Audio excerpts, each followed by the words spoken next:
Hello, I'm Gavin Hoey, and in this video I'm going to show you how you can take product photographs right there in your very own home. Now, photography is all about lighting, and product photography is no different. So for the lighting in this video, we're going to use these two lamps here.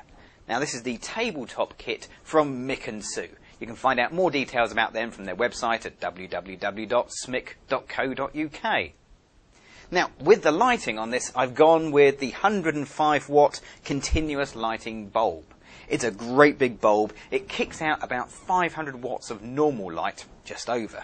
So with two of those, we've got just over 1,000 watts of light. Because they're a continuous light as well, they give a lot of brightness, but not a lot of heat. So they're much more comfortable to work with. They come with these nice little tabletop stands, which are really kind of chunky and durable, but don't take up too much space, so we've still got plenty of room on our table to take our pictures. Now, speaking of pictures, I could just plonk my product right down here on the table. But to get the very best look, I'm actually going to set up a little miniature studio with a little miniature curved background as well. Let's look at the equipment we're going to use for that. So to set up our little mini studio, I've really got nothing more than a couple of bits of cardboard that I've pinched out a bit of packaging. I've got a couple of clamps as well. Now, these might be the only things you haven't got hanging around. These I got from a DIY store. They cost about £1 for a whole set of them. They're perfect. I've also got some little tiny clips just for holding things together. These are little mini ones you can get from a stationery shop. And whilst you're there, pick up some paper as well. I've got some white paper and some black paper. And I'll show you how you can photograph against both the white and the black, because it's a slightly different technique with both.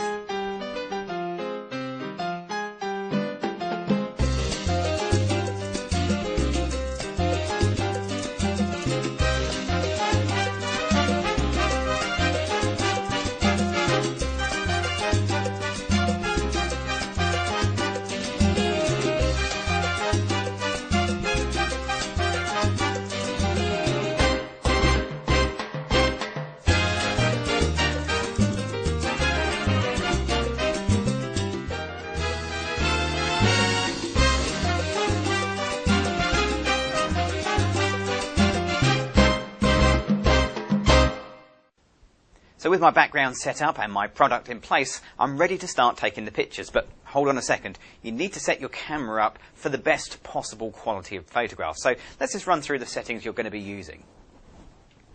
Now, I'm using a digital SLR to take these pictures, so I'm going to set my camera to work in Aperture priority mode. That's the A or AV setting on your camera. I'm going to set an aperture of f8. Now, that's a really good aperture to use because it gives a nice depth of field. In other words, you get a good range of focus from the front to the back of the product. I'm also going to set my ISO to a nice low number. 100 ISO should give me the best quality. But as a result, I need to watch the shutter speed. Now, even with 1,000 watts of light hitting our product, it's still possible to get a very low shutter speed. So if you're hand holding, make sure your shutter speed doesn't drop so low that you end up with camera shake. Anything below a 50th of a second and you could be in trouble. Better still is to pop your camera on a tripod. That way you don't have any worries about camera shake at all.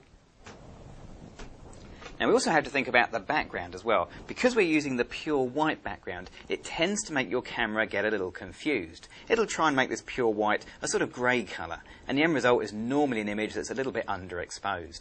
So to get this right in camera, I'm going to dial in a stop to a stop and a half of exposure compensation. Okay, let's turn the lights on and start taking some pictures.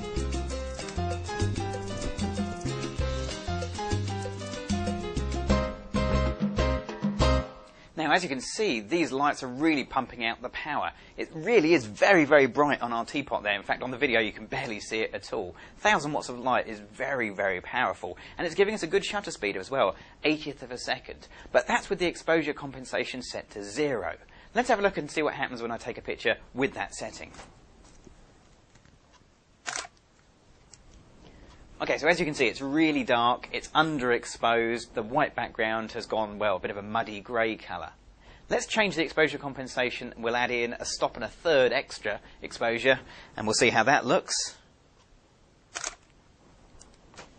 Now, as you can see, this time, it's a much cleaner, whiter background, and it looks so much better. course, it's not absolutely perfect. We are getting a little bit of shadows coming either side of the teapot. And that's caused because we're using just the bare bulbs on our little tabletop lighting setup here. Now, we could get around that by using one of the Mick & Sue lighting cubes, and we'll look at that in another video. Or you could get around it by changing the background colour to black. And that's what we're going to do next.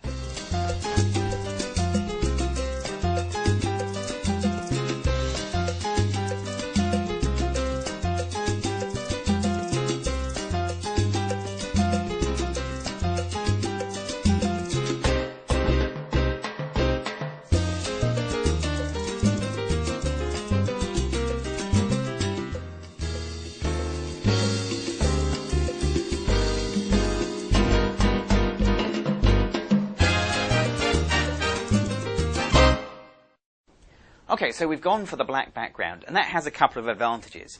The first one is those shadows. Those shadows are no longer a problem, because you had dark shadows, dark background. Well, you can figure that out for yourself. That works really well. Secondly, we don't have that white background confusing the camera's meter. So we can use our standard exposure compensation. You could even set your camera to program mode or use a compact camera and still get a pretty good result. One little word of warning though, if you are photographing a dark object against a dark background, you may run into exactly the same problems but reversed than you had with the white background, in as much as you get a picture that's just too light. But black backgrounds are generally much easier to work with. Okay, let's take a picture and see the result.